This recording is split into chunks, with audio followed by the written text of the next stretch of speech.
Okay, hopefully everyone can see that.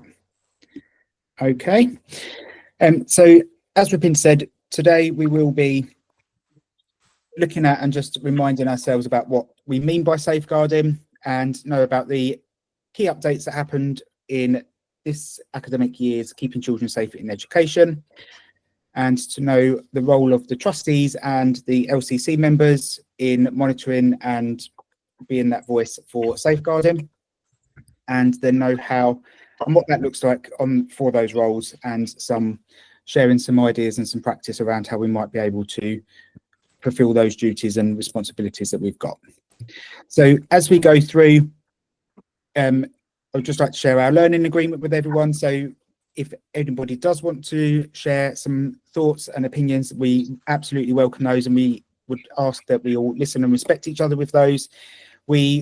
Safeguarding can be quite a triggering subject for some people, so please, if there are opinions or views, please do challenge those constructively, and it is about the view that we are challenging and making sure that it's not directly aimed at the person. As always, we would not be tolerating oppressive and language or behaviour, and it's really important that we are supporting confidentiality about any personal issues or feelings that may be shared within today's session. And I would ask if anybody does want to share anything, that we don't talk about specific families and children within our schools and our trust, just to preserve their confidentiality throughout this session. If you have got concerns that you would like to discuss outside of the session, please do get in touch, and and we can arrange a time to do that then. And remembering that the child's welfare is always paramount, and that we need, as I just said, act appropriately if any discussions or disclosures are made, and please do speak to us as well. If anything that we do discuss or talk to today has caused any distress to yourself, please do reach out to us, and we can arrange time to check in and have a chat and talk that through. But similarly, you are also able to seek advice from the NSPCC helpline, and the details are there for you. Could I just ask, if you haven't muted yourself already, could you please just mute yourself as we go through? I can just hear some feedback. That'd be great. Thank you. So just a reminder then, what is safeguarding? So safeguarding is defined as the action that is taken to promote the welfare of children and protect them from harm. That is taken from our Keeping Children Safe in Education, and that does include those 4 bullet points that we have got there. So it is about the protection of children from maltreatment, preventing any impairment of a child's health and mental health and development, ensuring that they grow up in circumstances that are consistent with providing a good, safe provision for them where they are able to flourish, and absolutely importantly, taking action to enable all children to have those best outcomes. Within safeguarding, we do also talk about child protection, and child protection refers to the action that is taken in response to any concerns where a child is likely to or is suffering or is at risk of suffering significant harm. So child protection forms a small part of that big safeguarding umbrella, and that is about those actions that we take to promote that welfare and protect the children within our care. I know lots of you in your day-to-day jobs are linked with education and would have already completed safeguarding training as part of your day-to-day job. If you have already done that as part of your refresher training, please can I just ask that you share that certificate or evidence of training with Julie Newman by the 17th of October. If your day-to-day job doesn't entail safeguarding training for children, we have changed our online platform this year from Educare over to the National College, and shortly you will receive an invitation, if you haven't done so already, that will invite you to join our platform.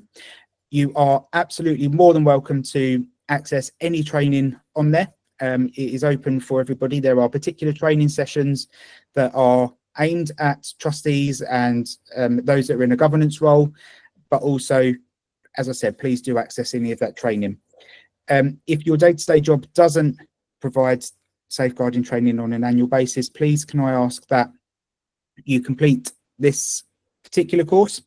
It will give you an overview of recognising the signs and symptoms of safeguarding and abuse and what that looks like, just to help provide you with that background knowledge and understanding of what that looks like in schools, and those things to look out for when you are visiting our schools and talking with children and other aspects as well.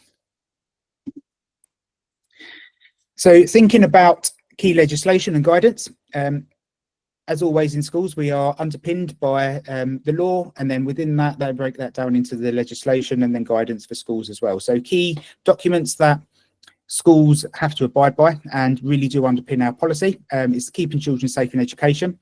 And very lucky for us, there has been absolute minimal changes this year, and we will look at what those are very shortly. We are also governed by and work within the guidance around working together to safeguard children, and that is more aimed at multi-agency approach and how we all work together across the sector with health, social care, police, and all of those different agencies, with information sharing and being able to protect and promote the welfare of children. And the update with Ofsted as well, who are the regulatory body who monitor and inspect schools, and I will talk about some of those updates in a moment. So going first to, bear with me. Going first to the Ofsted framework. So you may or may not have seen Ofsted have revised and relaunched their framework, and inspections will start from November 2025. They will continue to inspect safeguarding, and that will now be graded as a separate grade, and that will sit outside of leadership and management as it did under the previous framework, and it will either be graded met or not met. And the stance that Ofsted take with that is safeguarding is absolutely paramount and important, and there is a clear threshold of schools and the level that schools need to meet, one, to be compliant, but also to ensure that they are safe spaces for our children to flourish within our school settings. So some of the aspects that they will look at within that framework when they are looking at whether it is met or not met, thinking about the positive culture and how they build that safeguarding culture within the school, effective partnerships, how are they working with the local agencies and communities to really information share, access help when it's needed, and refer children as appropriate.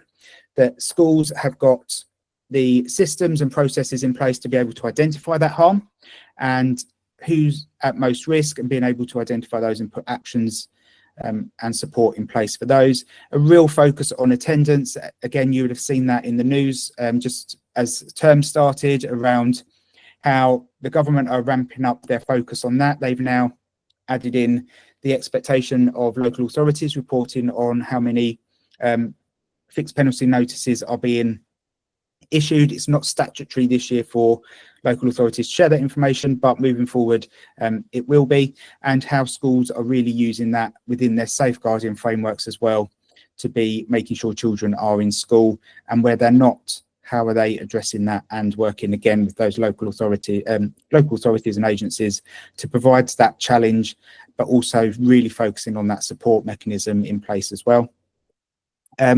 Really looking at that transparency and accountability in terms of sharing information that is appropriate with the appropriate agencies and bodies, but making sure that that is done within a timely manner, and what is shared is consistent and of a high quality as well, ensuring that all of our stakeholders have got really clear, up-to-date training, which will then empower them and give them the skills and knowledge to be able to speak out and take action where it's needed, but also how to really look for and identify those signs and symptoms of where abuse might be happening or a child might be suffering.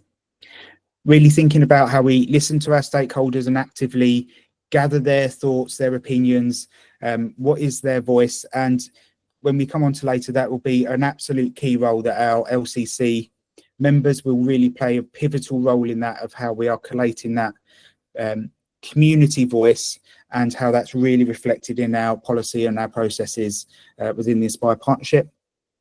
And obviously our first barrier to safeguarding in schools as well is about safer recruitment and making sure that we are recruiting the right people that are suitable to be working in our schools as well. So that will come into play where they look at the single central record and monitor that all of those pre-employment checks have been carried out within a timely manner and that they are recorded well on our internal systems.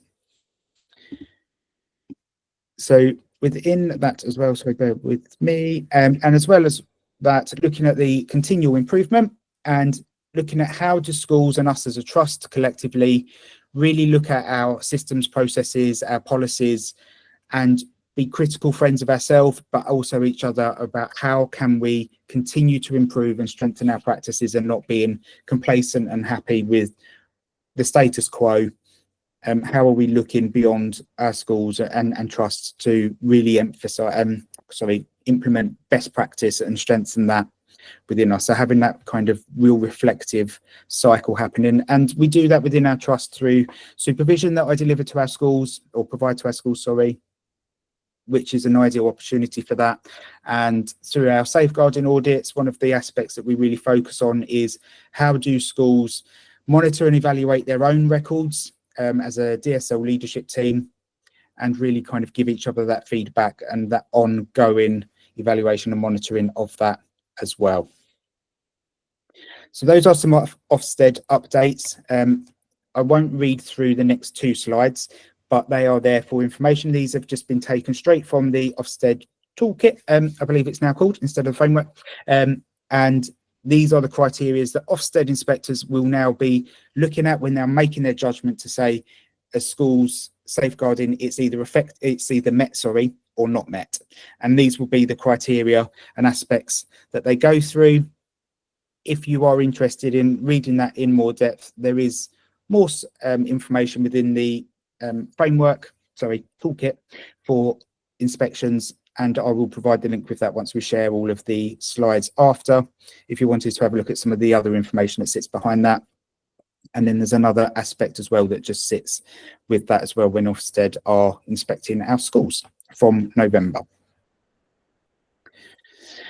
Keeping children safe updates. So as I said earlier, it was a very late push out for the Keeping Children Safe. Quite often we do expect to see Keeping Children Safe come out around May time. This year it wasn't released to schools until well into July. And we anticipate there was a lot of hype around their big ask and their review that they did around Keeping Children Safe, and we were expecting big changes this year. However, I think government have got to a point where there was obviously a bit more work that they needed to do around that and be clear around what that looks like. So I expect there will be some quite substantial changes next academic year and what that looks like. So changes that have been made this year, Part 1 and Annex A have not changed. They are the parts that we would expect staff to use, where they really do look at specific signs and symptoms and different types of abuse within safeguarding. There were some updates to some links within Annex B and the inclusion of additional areas to cover considering online risk, and we will look at some of those in a moment. And there were just very slight administration amendments to other links throughout the document to update to national guidance as well as government guidance, and again small minor wording changes. Nothing that's really relevant and big that's going to change and underpin our practice within schools and the trust. So in terms of the artificial intelligence, so those were the aspects around the online. So they've added in these additional 6 definitions for us to be aware of. So just for some clarification, AI generated child sexual abuse images, that one is kind of very self-explanatory. How people are now using AI to generate images of children where they can be very explicit around how they want that image to be produced and what they would like it to show. There's a big increase in how that's being used online. Hacking and scams, they have upped their ante, if you like, and they're now using AI platforms where they can now start to write very convincing emails. I'm sure lots of you get them in your junk box very often, and sometimes I got one the other day around my car tax, and it is actually the time that I should be renewing my car tax, so it was a little bit like, is this a fake or not? But you can always tell when it comes from a hotmail.com email address and not the government, but they are using more sophisticated platforms to be able to, you know, generate those ideas and convince people to click on these links and to go to this place and provide payment details. Again, catfishing and extortion, using platforms to groom and be able to convince people that they are someone completely different and being able to get information out about them.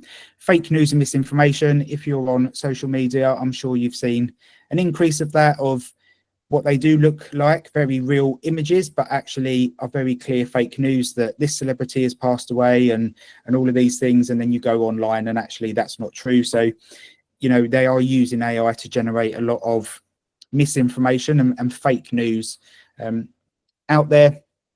Again, relationships with chatbots, that they're using those to be able to perceive themselves as somebody else, right, in the style of a 14-year-old boy, for example, or where they might be using certain slang terms and, you know, different terms that we don't necessarily aware of. So using those as well. And again, the deep fake pornography is slightly different to the AI generated, because that is where they would use an actual person's face and get that superimposed onto AI images. So again, making and sharing those images of children that are, you know, not appropriate and completely illegal. So thinking about safeguarding, and it is true, there isn't just one person that is able to lead and do safeguarding on their own. It has to be everybody's approach, and everybody has a role to play in protecting children. And this is how we do it at IPATS. This is where we're going to look at our scheme of delegation even, and thinking about how does that relate to our role as trustees or local community council members. So as I said, everyone has a part to play in safeguarding, and it's important that for us to be able to provide that right support at the right time to our families, that we all follow our roles and responsibilities and provide that challenge and support to each other to make sure that our systems are strong, effective, robust, and are keeping all of our children safe, as well as signposting our families for support to prevent anything escalating within our communities. So thinking about our governance of safeguarding at Inspire. So in terms of trustees, there's been some slight amendments, as you would have seen or will see once the policy is shared with trustees for ratification, in terms of what that now looks like for us. So the trustees will have that strategic oversight and accountability. So within the trustee board, they are our ultimate governing body who are responsible for safeguarding. There is a link safeguarding trustee as well, who will take on that role in more depth to ensure that they meet with us as trust leaders, who will then be able to report back, and with our LCCs as well, around how we are monitoring that effectiveness of safeguarding across our trust. And they will have that deeper understanding, and their role is then to be that link and report back to our trustee boards around the progress of safeguarding within Inspire Partnership. They will support with providing that strategic oversight and ensure that our right policies and systems are in place and that they are followed. And their role is ensuring that the legal compliance and holding leaders, our trust leaders, to account as our executive team accountable for that, and ensuring that that's all in place. So there's just a smaller breakdown, and this is a very short summary. I do just want to add, this is a short summary taken from the policy. There is more detail in our policy, but these are kind of just some summary headlines of the roles and responsibilities there. So in terms of being able to assure that compliance and guidance, every trustee board meetings at the standard committees, there's a safeguarding element that is part of that process where we do report on statutory compliance from our schools and when we carry out our safeguarding audits. So all of that information is fed back from us as trust leaders into the trust board, where they're then able to look at that, as well as having that oversight and ratification responsibility for ensuring our policies are up to date and compliant with national guidance and legislation, so that we can then provide those to our schools. Then moving on to our trust leaders. So our trust leaders are then responsible for the operationalising of the safeguarding vision, which is set by our trustees. And we will then collectively be acting as that crucial link between the strategic board and the day-to-day school environment of what's the safeguarding look like, what does that culture sound, feel like and look like within our schools, and that the trustees of that will delegate that responsibility to us as trust leaders to monitor the effectiveness of the safeguarding policies within our school and that implementation. So we will ensure that and follow and facilitate that whole school, whole trust approach to safeguarding, ensure that that is absolutely embedded in our culture, our policy, our DNA at Inspire, that child welfare is absolutely paramount and that there's a clear culture that can be seen and felt around safeguarding and is clearly understood. We will monitor the effectiveness of safeguarding policy. So one of those ways that we do that is carrying out our annual safeguarding audits. And I will talk a bit more about those a bit later on, but that gives us a really clear picture across those 10 different themes around a mixture of compliance and monitoring and getting a feel of that safeguarding culture that Ofsted talk to, but is also very clear within the Keeping Children Safe document. And that is, how is safeguarding lived and breathed through the school culture and daily practices.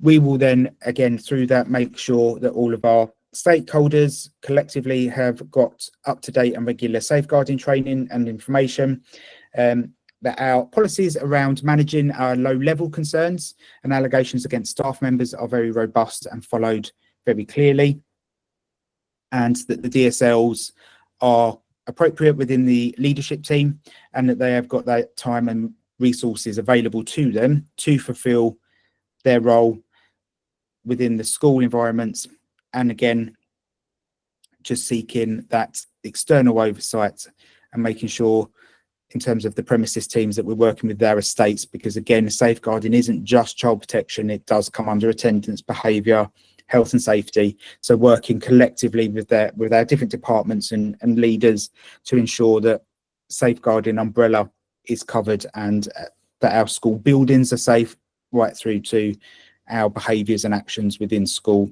and our curriculum that offer for our children. Moving on to our local community councils.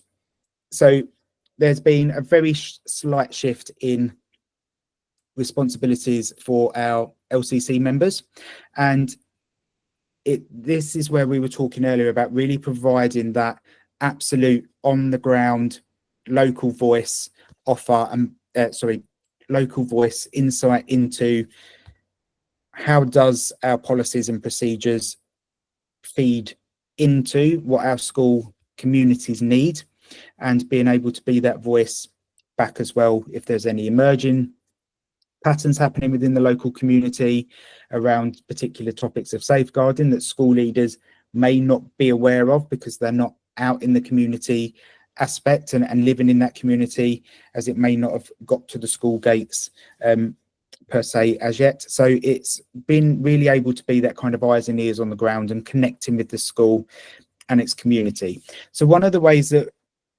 that could be facilitated is through the regular visits to the school and being able to use tools available such as the TEP survey, which looks at pupil voice and staff voice, thinking about and pulling out those strands that really looks about, do children feel safe at school, do staff feel supported with those aspects, and then through those visits being able to do some focus groups with children. So it may be, for example, boys in year 4 don't feel safe at lunchtime, if that was one of the questions.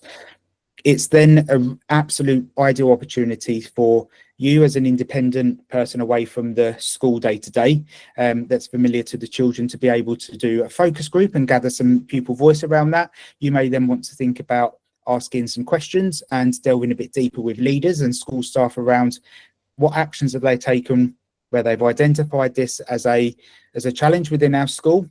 What actions are they doing to rectify that? What progress is being made towards that?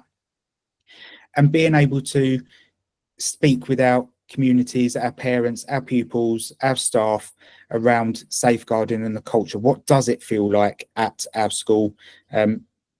What training have they had? How does that training give them the equipment and the tools and the knowledge that they need to be able to identify and support families who are experiencing domestic abuse or domestic violence?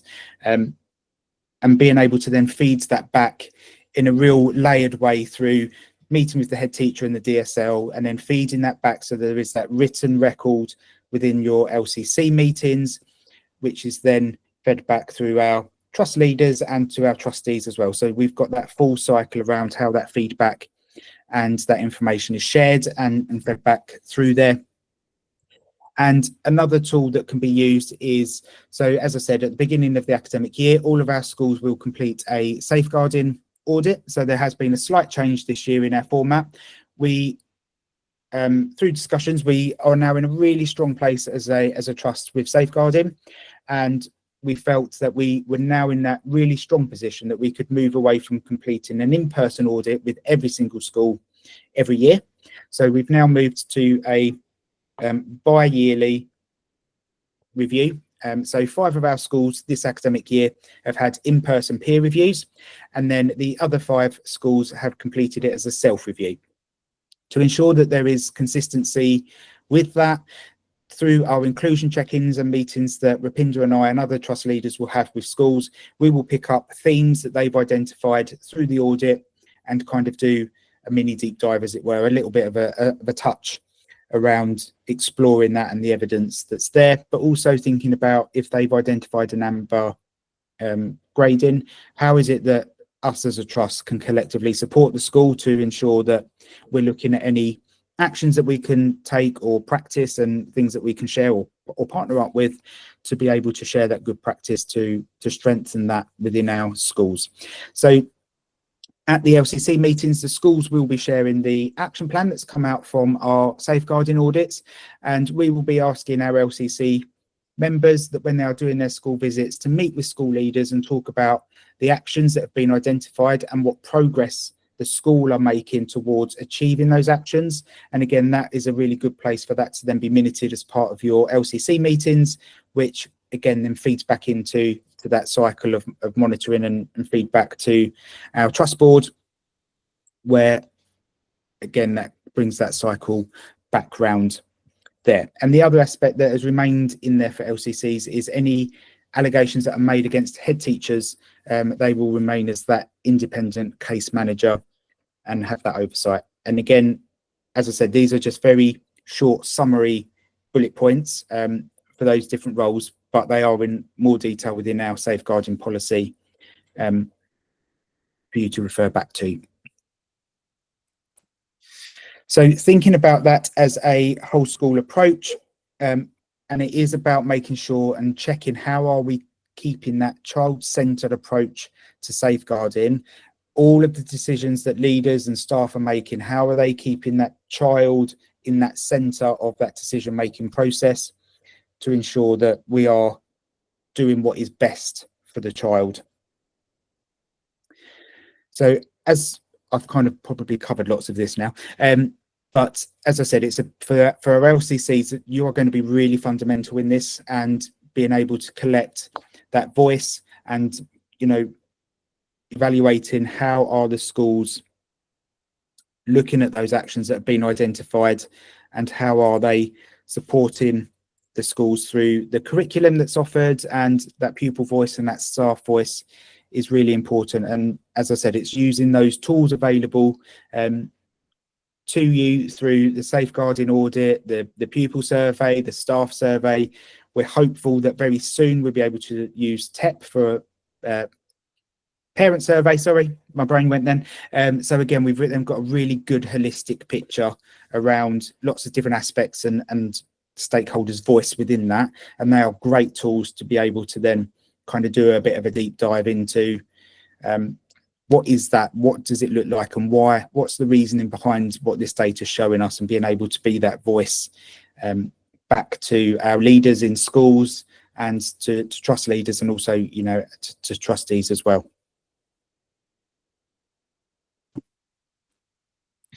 There is a video on there that Ofsted issued a couple of years ago now around the effective culture of safeguarding. This may be updated once they have completed their training with all Ofsted inspectors.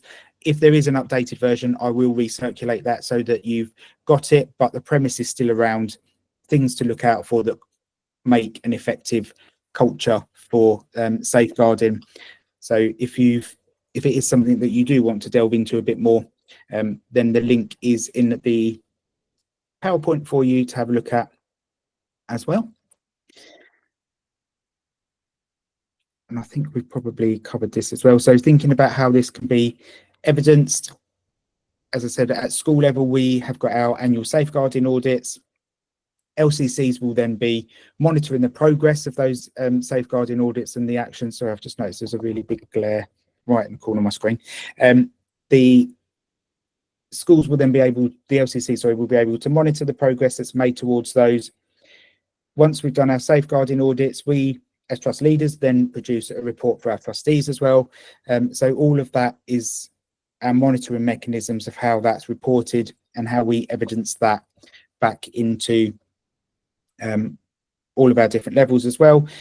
But again, other activities that we carry out will be looking at our training records, monitoring our SCRs, so making sure that recruitment and that process, recruitment and is really secure, that we've got there.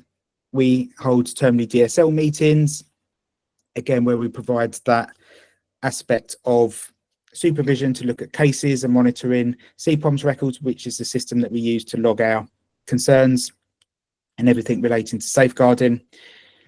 Our board safeguarding reports as well, thinking about how we can explore trends. So we can all do that at all of our different levels in terms of trustees, trust leaders and LCC members, and being able to provide that challenge to the schools around what actions are they taking to address those, particularly around, say, attendance. This is going to be, again, another big, strong focus for us across the trust this year, and exploring those trends as well. And really importantly, gathering that stakeholders' voice. And I can't emphasize enough the importance of that from those people that are living and breathing this on a daily basis. What does this feel like and look like for them in our schools? So those are some of the ways that we can gather that evidence to provide reassurances that our safeguarding is met or not met within our school, and then ultimately across our trust as well. So I have mentioned about our safeguarding audit. So I'm just going to go through very, very briefly what that looks like and our process for that. So in terms of what that looks like, if you have got a peer review, which is now an in-person review, that is made up of myself and another DSL from a school within the partnership. We spend the whole day at the school, and we have taken a slightly different approach now over the last couple of years, where it is more evidence-based and evidence gathering when we are looking at our RAG rating aspects. So as I said earlier, we go across 10 different themes, and within each of those there is a criteria that sits within red, amber and green that we would be looking for when we are either talking to leaders, when we are talking to staff, when we're talking to pupils, when we're doing learning walks or book looks, or looking at written records. This helps keep it very kind of quite clear in terms of the level and the threshold that we would expect to see. And again, we use our best fit judgment. There are some aspects within the compliance that is more clear cut. There isn't a grey area. There is either an up-to-date policy on the website or there isn't. So there isn't kind of that grey area there. So across those 10 themes, they're then broken down into different aspects. So one of those, for example, so under leadership and management, we look at the role of the DSL. So there's some statements and some key points to be looking at, which we have down the side here in this statement section. And then within each of those RAG rating sections, there's a number of statements, most of which are progressive, and go from either not in place to is consistently in place and followed. And there are some, as I said earlier, that there is either a policy in place, which would be in green, or the policy isn't in place, which would then be in red. There is no middle ground there. So taking that best fit judgment, we would then RAG rate the statement and the aspect within the theme. Evidence gathered, if a school has securely achieved the green RAG rating, then there wouldn't necessarily be a lot of evidence gathered, because it's taken that those aspects are in place and they are secure and that they're there. We may make some short notes to say these are different types of evidence that have used, that there might be some best practice pulled out there that again are then useful to then share across our trust and across our schools as well, for notes and aspects there. Then over on the far side, this is where during the audit we may identify some actions that the school needs to take, and these actions will then be pulled through into an action plan, and it'll be that action plan that the school will be sharing with our LCCs, and we'll be asking our LCCs to monitor the progress that the school are making towards those actions that will be identified at the side. So one example might be, for this one, for the role of the DSL, one of the points is that the DSL has got an up-to-date job description, which outlines all of the roles and responsibilities taken from keeping children safe in education under the DSL section. If that isn't in place, that might be one of the actions for our schools to do. So following that audit, as I said, Rupinder and I do then come back and we check in on these actions as well through our mechanisms and our schedule of monitoring and evaluation, but also we'll be asking LCCs to take more of that active role in kind of getting under the skin and looking at some of those bigger actions in there, but also monitoring what actions the school are taking for that. So as I mentioned just a moment ago, that's then pulled through into this action plan that then sits at the back of the document that we've got. And then when we come to our first review, we will then make some notes around what progress the school have made. We'll also be using those notes from the LCC meetings as well, and how that all then feeds into the review of those actions. We will then re-RAG rate the target. So we're not RAG rating then the progress that's made, we're RAG rating back to that original criteria. And if the score has gone from an amber, but now they've met all of the criteria in green, then we can change that RAG rating. So just for clarity, it's not RAG rating the progress that's made, it's RAG rating to see now that they've completed that action, that it fits in with the appropriate RAG rate that we then have for that criteria. Then right at the back of that, there's just then a lovely data dashboard that then breaks down within each of those themes how many red, ambers and greens that they had. And again, that will then change and update through the first review and through the second review as well. So then where we may have seen any reds or ambers, we would be expecting, at least by the second review, that they have kind of moved over into the green where appropriate. Some of them are more bigger, maybe more complex issues around kind of really building up the junior leadership team within the school. That might take a little bit longer than a couple of terms to get that really embedded practice within the school. So for some of those aspects, as long as we can see that there's progress being made, it may not have tipped over completely into that next section there. But we will monitor all of those aspects very carefully. And again, these results are collectively reported back to our our trustee board through the standards committee reports there as well. So there is that kind of cycle again for monitoring and ensuring that us as trust leaders are checking that monitoring and progress that's happening as well. And again, at the back of the monitoring of the annual safeguarding template, there's a grid where we look at the single central record. And again, that's the expectation is that that is monitored by schools at least 3 times a year. And then they will be recording that monitoring that's happened and taking place on the tracker that is also recorded on the back of the annual safeguarding audit. And on our schools single central records, there is also a tab there for monitoring as well, and ensuring that that is up to date and that there is regular monitoring. And where gaps have been identified, that the school have noticed that gap and the actions have been taken to rectify that.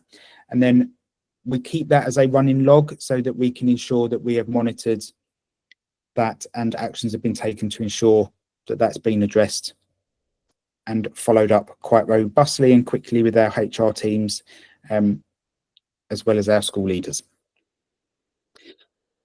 That's the end of my information about safeguarding at Inspire and what that looks like and how our different roles can cover that monitoring and the effectiveness to ensure that all of our schools are that safe and happy environment where children can thrive and learn, but also be safe, and providing that support to our families and our local communities as quickly as we can. As always, if you haven't got them already, I've just popped mine and Rapinda's details on there. Please do reach out to us if you've got any further questions that come to mind after today's session, or there's anything that you would like further ideas or support on or information on. Please do reach out. We'd love to hear from you, and any reflections are always very welcome. I'll stop sharing my screen. If there's any questions, please do unmute.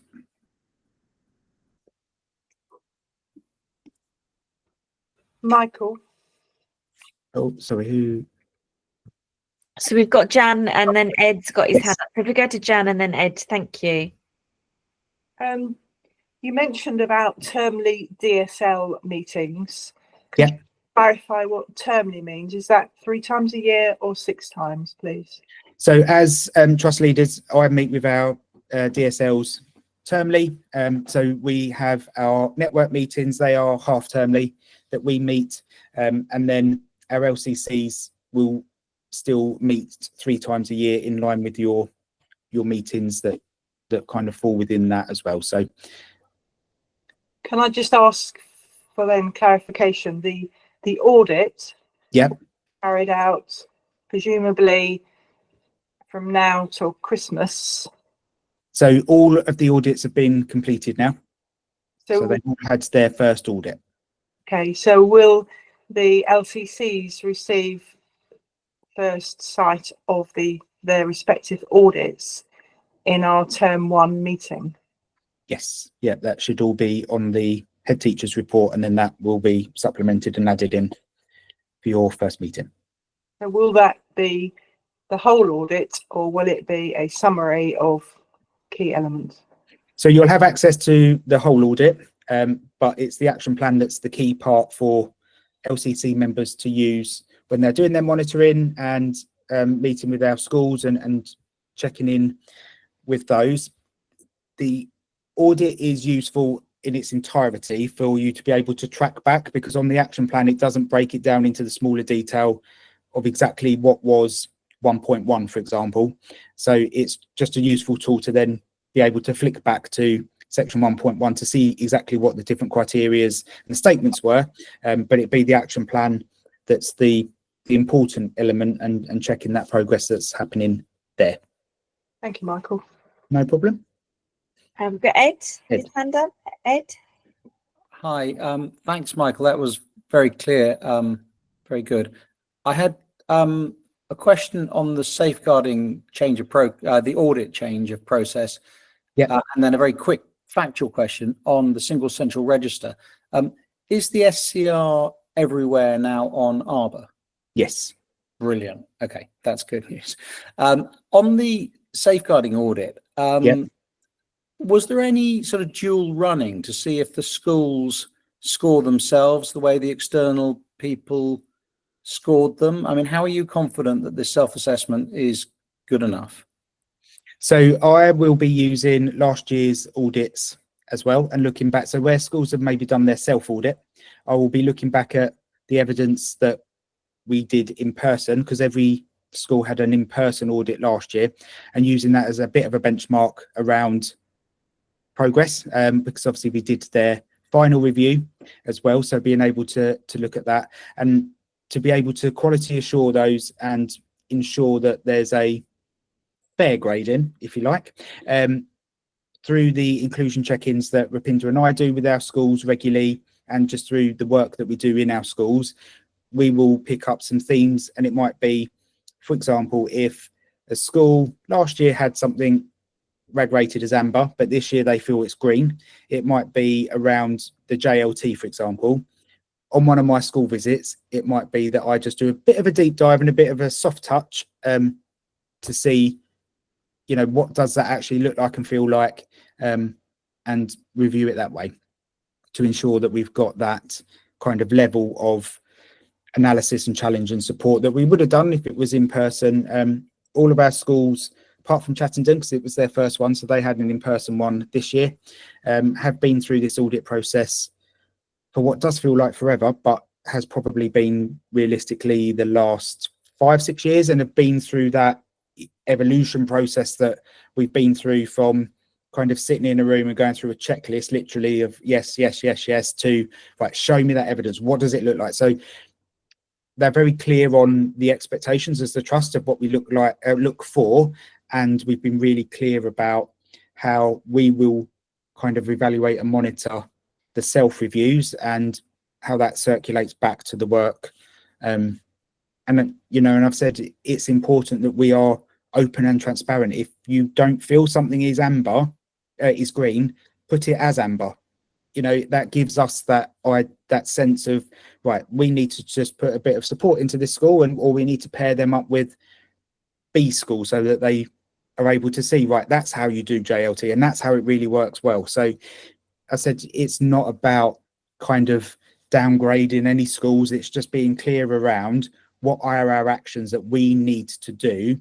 And I've checked in with the schools that have done the self audits just to make sure everything's all right, and you know, how's it going, and they've said that they've actually quite enjoyed doing it as a self review, because it has made them reflect, rather than, because sometimes when someone's coming in, regardless of how well your relationships are, you feel a little bit like it's an inspection time, whereas, you know, they can do a little bit by bit over the course of a couple of weeks and then really think deeply for themselves about what does that practice look like in my school.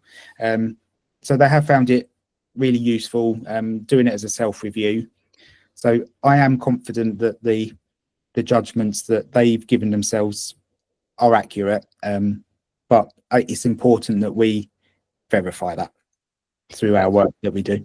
That sounds very, very thorough. Thank you very much. No problem. I think the other thing to say is where there's been a change in headship or DSL, we go in and do a full day's monitoring just to make sure that all those systems are still in place and offer any support and challenge that might need to be in that school. So there's also that additional layer to ensure that there's continuity within the school. Does anybody have any other further questions? I'd like to say thank you, Michael, for a really comprehensive session on safeguarding. It was really useful, really, really good as always, and you're so knowledgeable. So thank you. And please, trustees and members, please do reach out to us if you have any questions. What we will be doing is just circulating the PowerPoint that you received today, circulating the recording for colleagues that weren't there today, and just sharing a reminder about the National College training that we would like all trustees and members to complete. Thank you ever so much. Have a lovely evening, everybody. Thank you. Thank you. Thank you. Thank you.